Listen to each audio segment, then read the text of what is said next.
Alright, so this is going to be part 6 to What If Asta Had Sunshine. So with that being said, let's just roll the intro. Treat a bad bitch like she average. I'm a savage, little hoe, what you want do? I'm about cash if the raw fast. I'ma get that little nigga by any means. So before we get started with the What If, I would like to say that pretty soon I'm going to be doing a new series on my channel called One Season Run.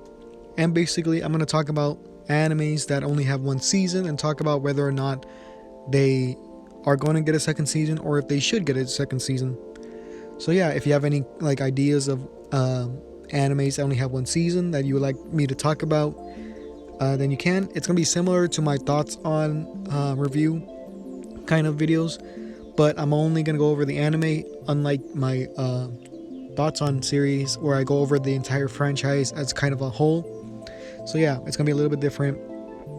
And yeah, so if you want to watch that content, I might upload one today or maybe later this week. But yeah, also I like to say that it took a long time to make this part because I just been really busy, and those 2 weeks where I didn't have internet, obviously I couldn't make this video. So yeah, I recently got back into the series so I could rewatch the stuff. And yeah, so the last part we just left off on was after Ghosh actually reflected Licht or Partry's attack back at him. So that's where we're going to start off the kind of what if. So after that would happen, after his attack would be reflected, Licht would fall to the ground. And yeah, so after that was done, Yami would be like, alright, I think I have a binding spell somewhere here, and then he would use dark binds on him. I don't remember what the spell was called, but it was something to that effect. So he would bind up Licht, and he would then say, alright Finral, let's go home. And this is when Finral would say, like, I don't have any mana left, so we're gonna have to recharge. So yeah, and then this is when Yami would be like, all right, Asta, how about you make that chariot again? And he would be like, well, I also lost a lot of magic while I'm on a fighting, and it'd be faster just to use Finral's spatial magic anyways. So he's like, and then he would also say, like, plus I don't think it would fit all of us. So Yami's like, oh fine, looks like we're gonna have to sit here for a few hours or something like that. So they're kind of Ghosh and Yami are kind of irritated at both Asta and Finral because they can't leave. So yeah, back in town, Noelle is just seeing all the kids return, and she's kind of worried for Asta and the other black bulls, specifically Asta, and they know that they were there fighting and things like that. So after a few hours, a few hours of charging their mana, this is when they ask Finral if he has magic or enough magic to get him out of there, and he would still say no. And this is when the third eye would actually would come. This would be Fauna, Raya, and Vetos. I believe that's what you call it. So yeah, they would all come, and then they would see Licht being binded, and Raya would teleport in front of Yami and touch his grimoire, being like, wow, that's a cool design, and then he would back off. Because Yami will use a kind of spell on him, the kind of dark cloak slash on him, to make him back off, right? And this is when he would get a little cut on his face, and Raya would use healing light particles to heal that up, and Yasta would be like, really? Use the healing spell on that? And then this is when Raya would go up to Licht and free him, and this is when Licht would talk about how these are his friends, and your country stands by the belief of the three-leaf clover, that being love, dignity, or not dignity. I believe it was love, loyalty, and hope. And then he would say like, well, to counteract those, we have the opposites. We have Raya, the disloyal. We have Veto, of despair. I believe that's his name. And then we have Fauna, the hateful. So Yami would be like, oh, that's, that's interesting, but who really cares, right?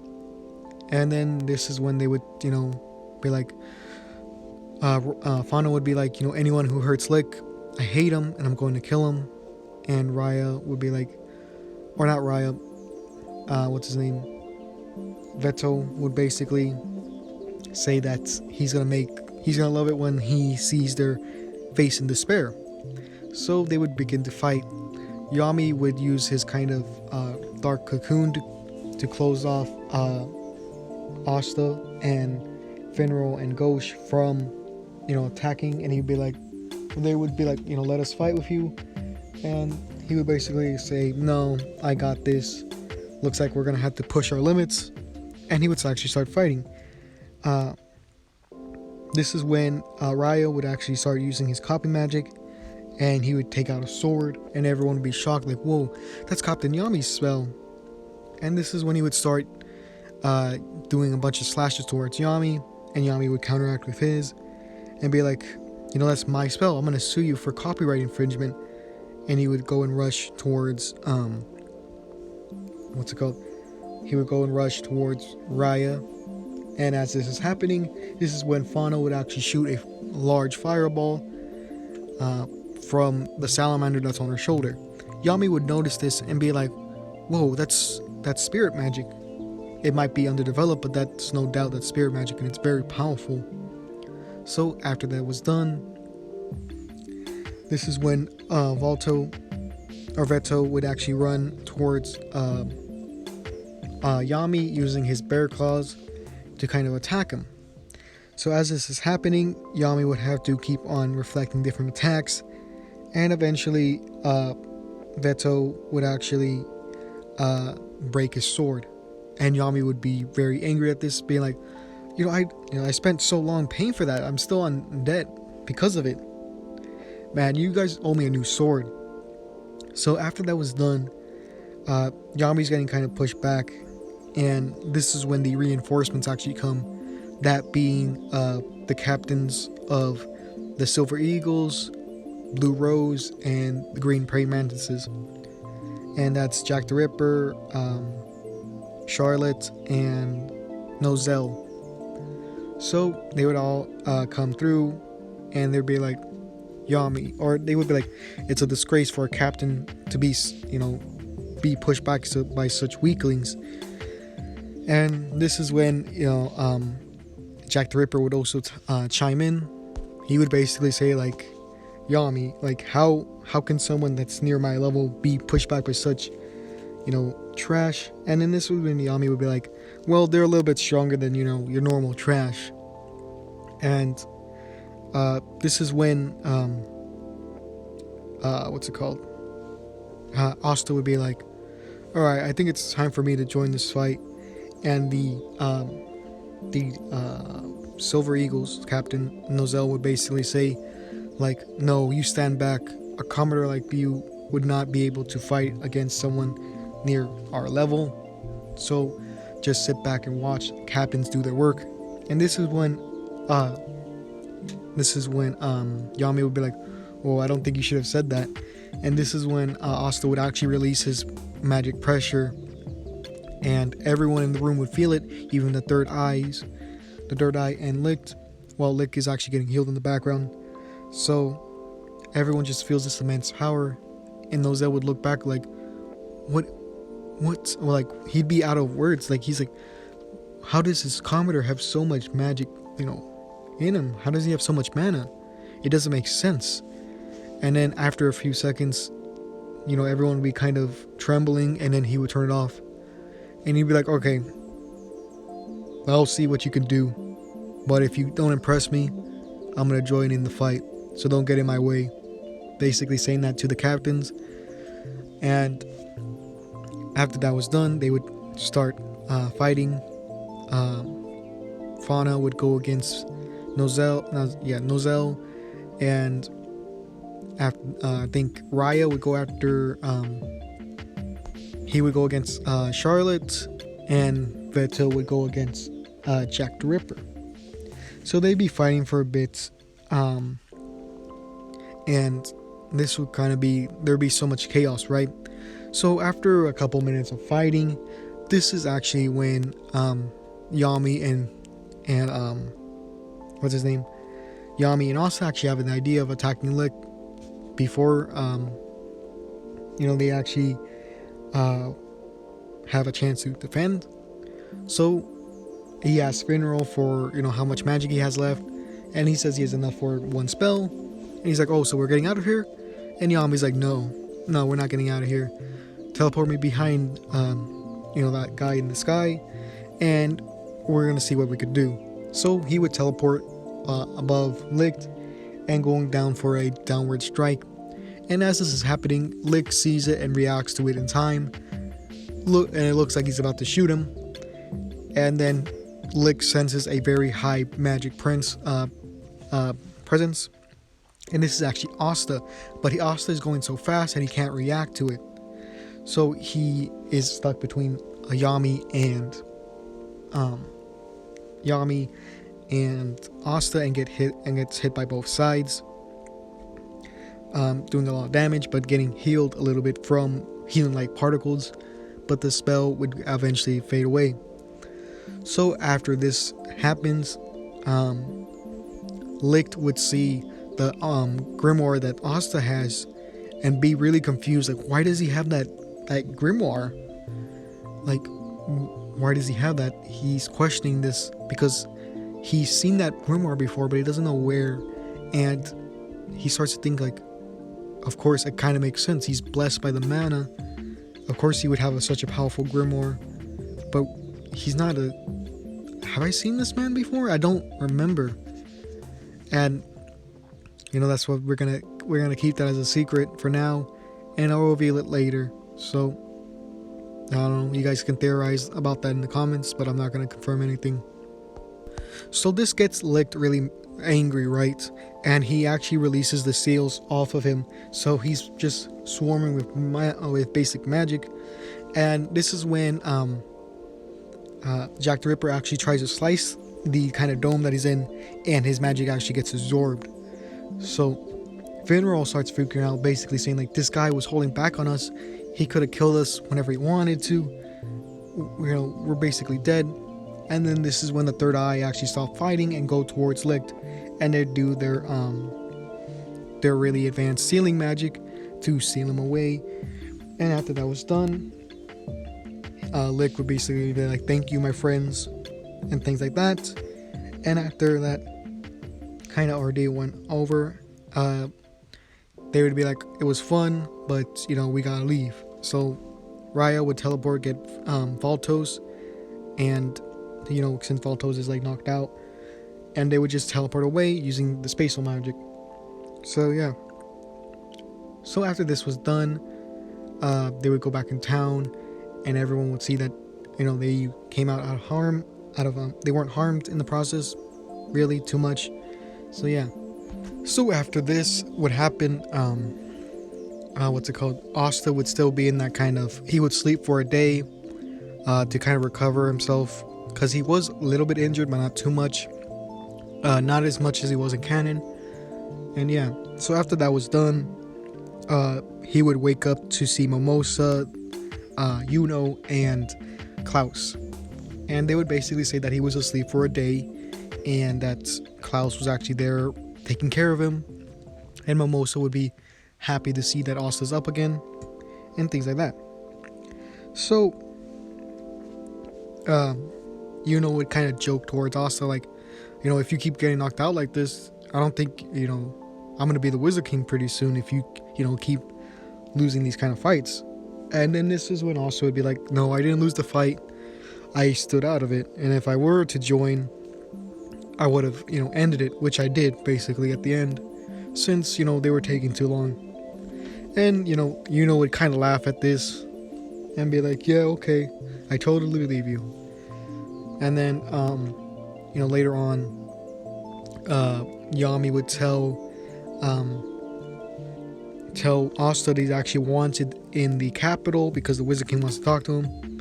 So they would head to the capital, and they would meet the Wizard King, and he would basically take him, or they would meet Marks first, which is the person with the kind of bowl cut kind of, and he has blue hair with the kind of memory magic, I think it's called. So yeah,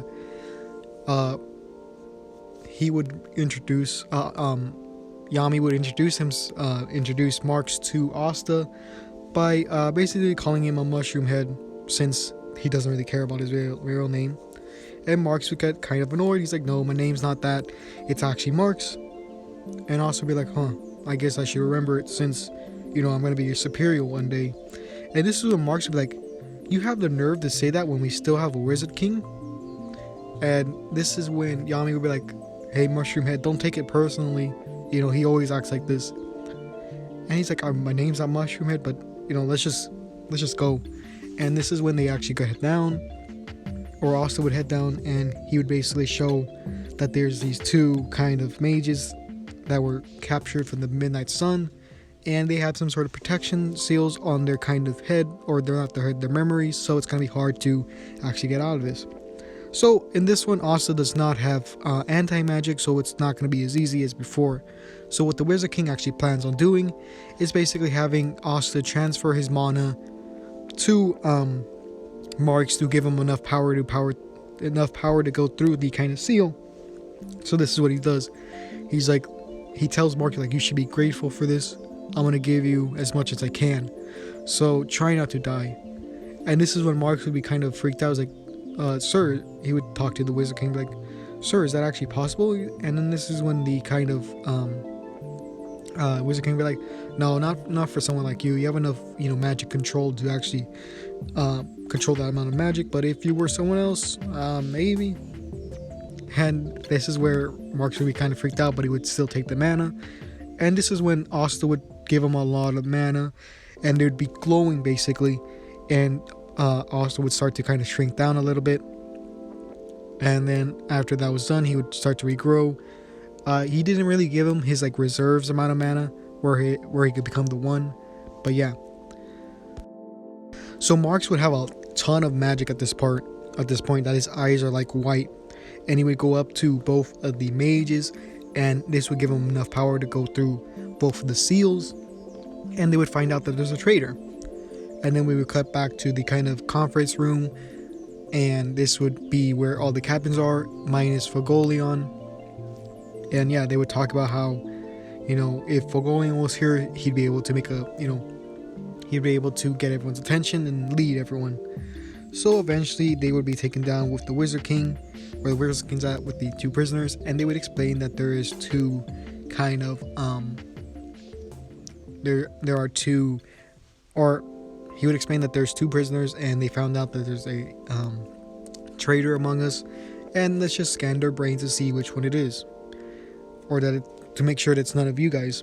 So what would happen is that the Purple Orca's leader would actually go invisible. We're using his permutation magic, and he would use his secondary or another skill or another spell, and basically summon invisible warriors as he runs away.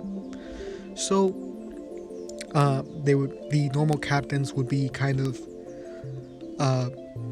would fight the soldiers, and basically they would explain that his permutation magic makes it where magic passes through him, so it's gonna be hard to get him. But Yami would be like, don't worry, we got someone on the case. And this is when Asta would start running towards the captain, using ki to actually find him instead of magic. And he goes for an actual hit, a physical hit, and actually knocks the Purple Orca's leader or captain into the wall. And he would be like, how did you hit me? Were you like, how did you use your magic to enhance your strength so much to get me? Magic should be able to pass through me, but you just went and hit me. And this is when Asta would actually explain that he is not using magic. he has magic, but he wasn't using it. He was using his pure physical strength to actually hit him. And this is when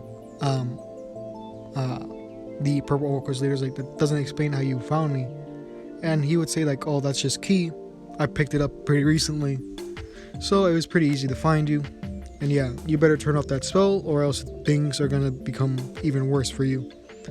So he would do that, and Real would come and basically use his magic to trap him, and the rest of the captains would follow, picking up that, then they would have pieces of the building and things like that. So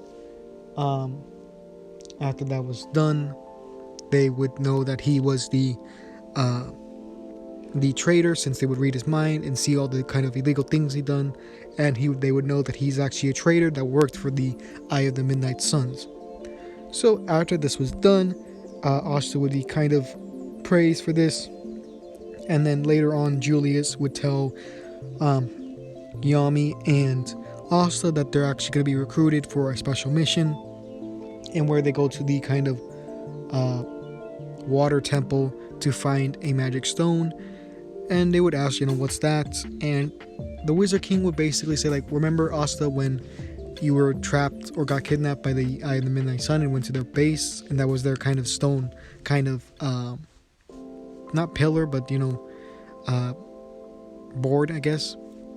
And he would be like, yeah, well, that's actually where they're gonna use the magic stones to basically to basically get reborn and things like that. So they're just thinking like, reborn? That's pretty weird. So the Wizard King basically said that they're choosing the Black Bull since they have the least connections to family and things like that, so they don't have that many connections, and they're made up of a bunch of unique people, so they'd be the best for this kind of job.